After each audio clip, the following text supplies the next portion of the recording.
course, we want to stop the war. But you're saying you don't want to cease fire. But I said to you, I want to cease with fire. guarantees. In the chaos of that Oval Office shouting match, Ukrainian President Volodymyr Zelensky's message was easily drowned out. Just ceasefire will not never work. That there can be no real peace in Ukraine unless the U.S. guarantees the country's security against Russian President Vladimir Putin. Zelenskyy arguing, 25 times he broken his own signature. 25 times he broken ceasefire. Nobody stopped him. Zelensky's frustration is rooted in a history of diplomatic disappointment. Here's a look back at that past, shaping his present desperation for U.S. security guarantees. During the Cold War, Ukraine, at the time a republic of the Soviet Union, was home to the third largest nuclear arsenal in the world. After the Soviet Union collapsed in 1991, complicated negotiations began for Ukraine to give the weapons back to Russia. We'll now sign the Memorandum on Security Assurances for Ukraine, leading to the Budapest Memorandum of 1994. Budapest Memorandum is really two dirty words in Ukraine. It is synonymous with betrayal. It is synonymous with fecklessness. Here's why. Ukraine saw the agreement as a weapons for security swap. It agreed to give up an estimated 1,900 nuclear warheads and other weaponry to Russia. In exchange, the US, UK, and Russia agreed to several conditions, including respecting the existing borders of Ukraine and refraining from the use of force against the territorial integrity of Ukraine. This is a hopeful and historic breakthrough that enhances the security of all three parties and every other nation as well. But now, after Russia's full-scale invasion, I feel terrible about it. Bill Clinton regrets his role in Ukraine giving up the nuclear weapons.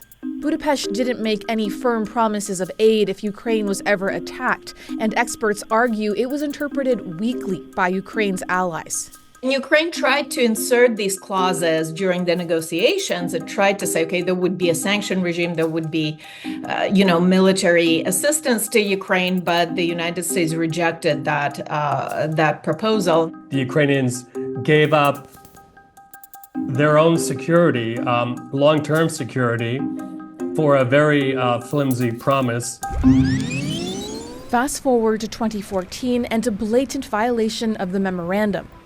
Unidentified Russian soldiers moved into Ukraine's Crimean Peninsula, leading to its annexation.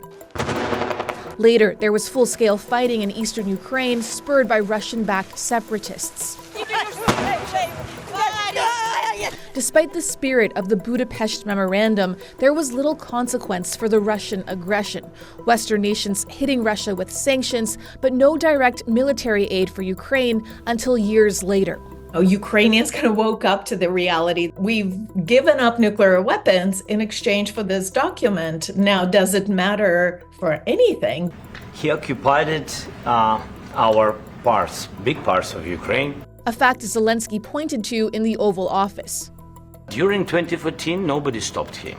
He just occupied and took. He killed people.